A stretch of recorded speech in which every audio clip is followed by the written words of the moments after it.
In the last episode of the series, we finally started driving the 91 Firebird that we've spent so much time working on, and we identified some areas for improvement. The most pressing of these issues is that the steering feels a bit loose. The car tends to wander a little bit, and more concerningly, when turning sharply, it kind of has a mind of its own. Basically, it just doesn't feel quite right. It's not totally awful, but I'm sure it could be better, and in this video, that's what we're going to address. Simply by turning the steering wheel side to side, we can easily see one of our issues. There's a bit of play between the pitman arm and the steering center link. It appears that the boot has failed, meaning water has gotten into this joint and seemingly wrecked it. All things considered, this is actually a pretty small amount of play, so it doesn't account for all of our issues, but we will definitely be addressing this. With this particular kind of steering linkage setup, the ball joints are built into the center link, which means we'll be replacing that entire part. Luckily, the aftermarket support for these vehicles is largely very good, and we were able to get a replacement center link for under $20. The other part shown here that's sitting next to the center link is something else we'll be installing in this video. This is a steering brace for a 2nd Gen F-body. This particular one is made by TDS, although there are a few other manufacturers that make very similar things. This steering brace, sometimes referred to as a Wonder Bar, performs a few different functions. First is the primary function and the obvious one. It stiffens up the front end of the car. It mounts to the body of the car using existing hardware, and it should help keep the body from flexing too much while cornering. I've been told that this is among the cheapest and easiest upgrades to improve the handling of these cars. But beyond that, these braces also serve another function. 2nd Gen F-bodies also have a bit of a habit of fatiguing the steel where the steering box mounts. Over time, cracks can form, and this introduces even more flex into the steering system. And taken to the extreme, this could even cause the steering box to come loose from the body, which would be, well, catastrophic. The body of this particular car appears to be in good shape with no signs of fatigue in that area. I believe I read somewhere that the later models are less susceptible to this, but I could be wrong there. So with both of those things in mind, it seems like a good idea to install one of these steering braces. If there's already cracking or signs of fatigue in the body, this is not something you'd slap on there to fix that, but it could help prevent the fatigue from wearing through the body over time. It's certainly a simple part, and it wouldn't be that hard to fabricate something like this yourself for your own vehicle, but in this case we decided to spend a little bit of money, around $60, to get one that was already made. Anyway, that's enough chit-chat about what we're going to do, let's actually do it. First up, we'll be removing the old steering center link. In order to do that, we'll need to separate it from both inner tie rod ends as well as the idler and pitman arms. And we'll start by going to each of those joints and removing the 4 cotter pins securing the castle nuts. There are a lot of different ways to remove these cotter pins, and you'll see us go through a couple. For the first one, securing the driver's side inner tie rod, we were able to just grab the eyelet of the cotter pin and pull it out. Luckily, these cotter pins weren't rusty and none of them were seized in place. The pitman arm cotter pin came out even more willingly than that first one. But the passenger side inner tie rod cotter pin had a bit of a kink in it and was giving us a little bit of trouble. We decided to go ahead and remove the idler arm cotter pin and get back to it. For this one, we simply grabbed the eyelet with a pair of pliers, leveraged them against the idler arm itself, and pulled it out. After that confidence boost, we went back to the inner tie rod cotter pin and gave it a few taps with the hammer while pulling on it with pliers to convince it to move. And after that persuasion, it came loose pretty easily. Usually, the trick to removing cotter pins is a bit of leverage and a bit of patience. A screwdriver through the eyelet or a good pair of pliers will usually be enough to remove a non-rusty cotter pin. If they end up rusting in place, they'll tend to break, or you'll have to cut them apart, punch out the pieces, or even drill through the ball joint. What'll also usually work is breaking off the ends of the cotter pin, forcing on an impact socket, and just tearing it apart. But luckily, here we didn't have to do any of those things, and we'll simply loosen up all of the castle nuts. We don't want to fully remove the nuts yet, we're just breaking them loose so that we can safely separate the joints. The pitman arm nut was quite rusty and unwilling to accept a wrench, so it needed a bit of work. But we were able to break it loose without too much effort. We'll go around and loosen up the castle nuts until they are flush with the top of each of the ball joint studs. The first joint we'll be separating is the driver's side inner tie rod end. We'll give it a few moderate taps with a hammer to try to loosen things up a bit before installing a ball joint separator. It is certainly possible to separate these without a specialized tool, and often a 2-jaw puller or something similar will do the job. If you live in a non-rust encouraging area, a lot of the time a hammer will be enough to get these joints loose. Just be careful not to damage the threads on the ball joint stud if you'll be reusing it. Leaving the castle nut installed not only can help protect the threads, but will keep the ball joint from shooting off once it comes loose. We'll hook our 2-jaw puller onto the back side of the center link and align the center with the threaded stud of the ball joint.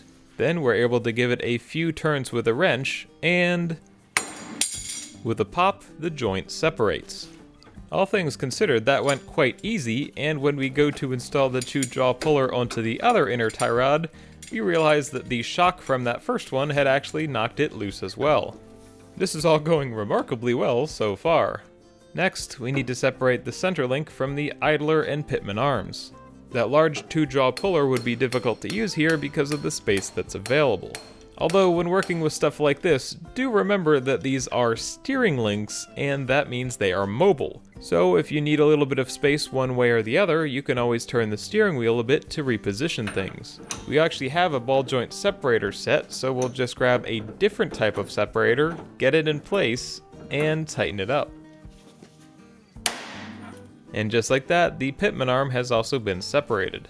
For the idler arm, we took a little bit of a different tactic. Neither of the tools we had used would fit quite right on it, and since the boot was intact, I didn't really want to cut it just to remove this part. So we pulled yet another tool from that ball joint separator kit and got it installed. This one, however, is a bit thinner and not as beefy as the other ones we had previously used. And as it turned out, the idler arm was a bit stuck. When tightening up that separator, it started to come out of place, so we decided to stop there. With that separator still installed and applying pressure to the joint, we'll go ahead and break out the hammer. We'll tap on the idler arm a few times, then go at the center link. Snapping off the grease fitting on the center link wasn't part of the plan, but I also wasn't being super careful about it since I knew it was being replaced anyway. And after a few more taps, the joint pops loose. All things considered, all of these came loose easily without any major effort.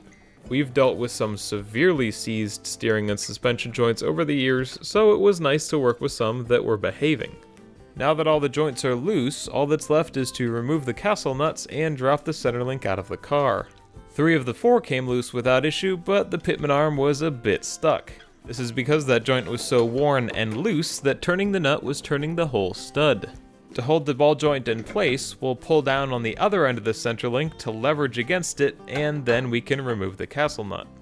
In this case, we were able to do it by hand, but in a lot of cases, an impact gun will be your best friend in this situation. And once the nut has been removed, we can finally drop the entire center link out of the car. And here it is, there's the old versus the new. Laying them out next to each other, the new part certainly seems to match the old one. And while the dimensions certainly appear the same, we will still have to align this after installing the new center link. Even a small change in length or geometry will throw the alignment off. When I changed just the steering center link in the 78 Firebird, the toe didn't change, but the centering of the steering wheel changed quite a bit. And that was with an AC Delco part. You just can't rely on these things being exactly the same. Back on the car, we'll clean up the tapered holes in the idler and pitman arms, as well as the studs on the 2 inner tie rod ends. We're mostly looking to make sure there isn't rust or grease present. For the tapered fit of these ball joints, you simply want a clean, dry surface. Then we'll lift up the new center link and get it into place. We'll hook it onto the 2 tie rods and then lift it up into place on the pitman and idler arms. Then we'll thread on the 2 new nuts to hold it up. The inner tie rod boots have these spring clips on them that appear to have come loose. It doesn't seem like the boots want to go anywhere, so we won't risk tearing them. Once everything's back together, we'll grease these joints, and that should push the boots out to fully seal against the center link. We'll just make sure those rings stay in place where they should be so that they don't affect the sealing surface. And with the tie rod ends in place, we'll thread on the castle nuts. We'll go around with a wrench and snug down all of those joints. We want to make sure the tapers match up so that the seals fit in the way they're supposed to. The washer style seals that this Centrelink uses on the Pitman and idler arms should be in full contact with both sides, and the nuts should be able to fully tighten without running out of threads on the studs. The cotter pin holes should also line up pretty closely with the slots in the castle nut. Especially when you're mixing and matching aftermarket parts, these are things that you need to check. Before tightening things down, it can be handy to line up the cotter pin holes where you want them if you're in a cramped area of the car. In this case, everything appears correct, so we'll go around and torque everything down. We'll tighten down the idler arm and tie rod nuts to 35 foot-pounds and the Pitman arm to 40. Turning the steering wheel a little bit helps us get the torque wrench into place on the Pitman arm. Next, we'll have to go around and make sure all of the cotter pin holes are lined up with the slots in the castle nuts. Most of the time, this requires tightening things up a bit more. It shouldn't be a problem to tighten these joints a little bit past torque spec because they are designed with this in mind. Just don't ever loosen up a nut to line it up with the cotter pin slot. If for any reason you need to realign things, the joints have to be popped out of place again so that the taper can be reset. Otherwise, you could have a part pop loose and introduce play into the system. Once all the cotter pin holes are lined up, we'll go back and install 4 new cotter pins. Unless there is absolutely no other option, cotter pins should never be reused. These particular cotter pins are quite a bit longer than they need to be for this application, but that really isn't a problem. We'll just wrap them all the way around so that they're flat and out of the way. Of course, you could also cut them to length, but where's the fun in that? You really get the opportunity to express yourself when you use extra long cotter pins. Why would you want to use standard length pins and rob the world of your art? Anyway, with all 4 of those locked into place, we need to install the grease fittings for the new Centrelink. New parts that require them usually include new fittings, and this Centrelink was no exception. We'll apply just a touch of thread sealer and tighten in the 2 new fittings. These fittings have thin aluminum threads and they do not need to be very tight. Then we'll hook up the grease gun and lubricate the new Centrelink joints. With these washer style seals, there's not a lot of space to fill up the grease, so it doesn't take much. You can either fill till some grease comes past the seal, although that's not necessarily great for the seal, or just give it probably 2 to 4 pumps of grease. We greased the steering and suspension parts in a recent episode, but we'll go ahead and reapply grease to the tie rod ends. This will also help push the boots into place so that we know everything is sealed. And again, we need to make sure that steel ring isn't interfering with the sealing surface. We'll simply give it a little bit of a push with a flathead screwdriver to pop it into place around the edge of the boot. That ring will help keep the boot from over-expanding to keep it intact. And once everything has been greased, we are good to go. The new Centrelink is fully installed. I decided to put grease fitting caps into place on all of those Zerk fittings. It just helps keep things clean and neat. This greatly reduces the chances of contaminating the grease inside the joint as well as the valve becoming gummed up. Next, we'll be installing our new steering brace. It mounts using the 2 front sway bar strap bolts on each side, so first up we'll support the sway bar. We'll use the floor jack to apply a little bit of upward pressure to keep everything in place. Then we'll use the impact gun to remove the 2 sway bar strap bolts on either side of the car, as well as these outer bracket bolts.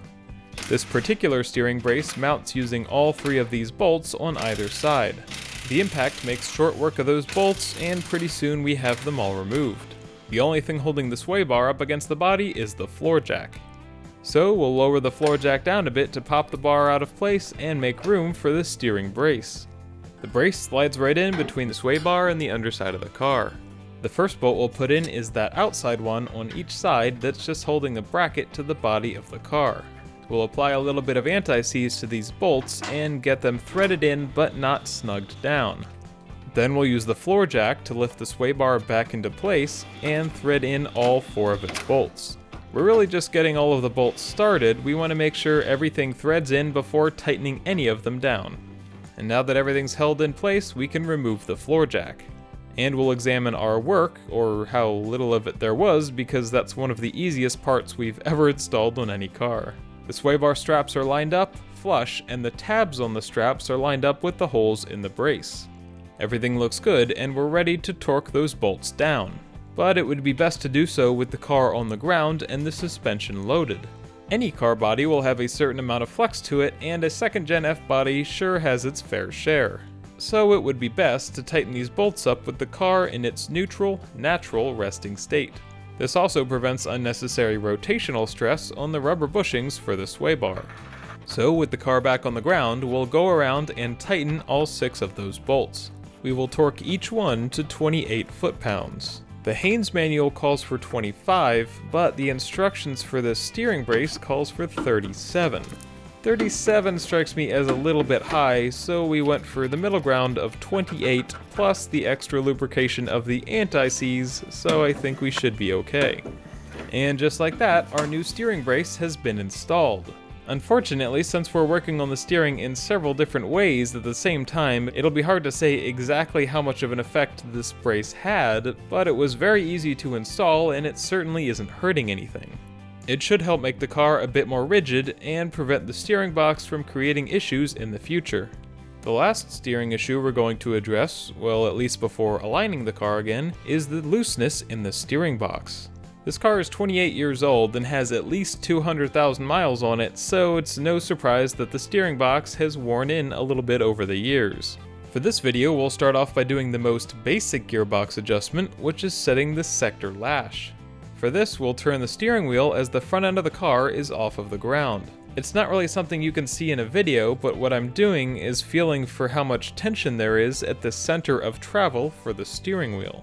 Right now, there is 0 increase of tension as the steering wheel approaches center. This could indicate a couple of things, but in this case, I'm pretty sure it indicates that the gearbox is set too loose. So what we'll be doing is using the sector lash adjustment screw to move the sector shaft closer to the rack block. On a higher mileage vehicle like this, just in the course of normal driving, things will wear a little bit. This means that the parts inside the gearbox don't fit together as tightly as they once did, and this lash adjustment screw can help us to compensate a little bit for that. To adjust it, all we need is a 3/16 inch hex key and a 5/8 inch wrench. First, we'll use just a 5/8 inch combination wrench to break this lock nut loose. Then once the lock nut is willing to move, we can insert our hex key into the adjustment screw. Then while we hold the screw in place, we'll loosen up the lock nut a few turns. If the parts were a little bit less rusty, it would be easy enough to hold the lock nut in place while tightening the adjustment screw, but in our case, everything was a bit stuck. And once the lock nut has been backed out enough that it's out of the way, we'll very slowly start to tighten the adjustment screw. You'll want to keep track of how much you're turning it and not turn it too far at once. The steering wheel should be centered while adjusting this, and if excessive resistance is felt in the screw, stop trying to tighten it. If you tighten this too aggressively, you're just jamming the parts in the steering box together. And since you're relying on those parts to, steer, that is inadvisable. In this case, the total adjustment we made was about a turn and a half.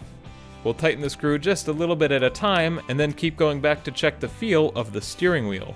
As you decrease the amount of lash in the sector shaft, you'll start to feel the steering wheel get tight towards the center of its travel. What you want to feel is just a little bit of increased tension towards the center. With the wheels off the ground, it should never feel like the steering wheel is difficult to turn. You should be able to feel the center, but it shouldn't feel terribly tight. During a road test, the telltale sign that the sector shaft is too tight is a steering wheel that does not center itself after going through a turn.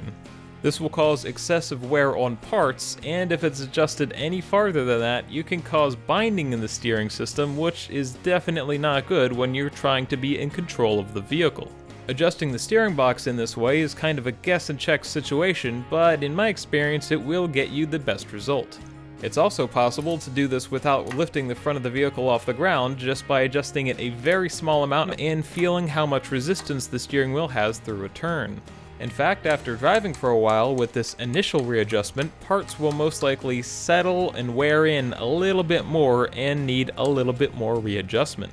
So if the gearbox starts to feel a little bit loose after readjusting, it's not a bad idea to go through this process again. It also needs to be mentioned that this is not the only adjustment of a steering gearbox, and if a gearbox is worn to a certain point, no amount of any kind of adjustment is gonna help. But this is relatively quick and relatively easy, and a good first step to take out some of the play in an old gearbox. And in our case, it made all the difference in the world. Once you've made your adjustment, hold that screw in place and snug down the lock nut. Then you should be okay to remove the hex key and tighten it down just a little bit more. Now when we turn the steering wheel, we do have a slightly pronounced center where there's a bit more tension, but it's not severe at all. Now we'll go ahead and set the car back down on wooden blocks. These will make it a bit easier to turn the steering wheel as well as reset the alignment. With the car on the wooden blocks, we can once again check the steering system for play. Here we're looking down into the engine bay to check the steering shaft, gearbox, pitman arm, and centerlink all at once. We can see that there's still a small amount of play in the gearbox, but it's very minimal all things considered. We can also see that the rag joint in the steering shaft appears to be in good shape. And of course, the new centerlink is moving easily and not rattling around in the breeze anymore. And because of that new centerlink, we'll go ahead and break out the tape measure and align the car once more. After changing the centerlink, it didn't throw things off nearly as much as it did on our 78 Firebird, but it did add an extra 1/8 of an inch of toe in. We've already covered giving this car a tape measure alignment in a previous episode, so we won't go into detail. We reduced the toe in from 1/4 inch to 1/8 of an inch and left it there. Luckily, the steering wheel centering was not noticeably affected. And that about covers the work we did with the steering system. Between the new parts and the adjusted steering gearbox, the Firebird drove like a completely different vehicle. All of the slop in the steering system and the bump steer is totally gone. The gearbox could probably use a little bit more adjustment, but as is, it probably steers the best out of all of my vehicles. Even though the work done in this video was fairly straightforward, it made a big difference to the handling of the car. It feels great that we're finally at the point with this car where we're not just trying to fix it and get it running, period, we're actually improving upon how it runs and drives. And that's a pretty satisfying milestone to be at.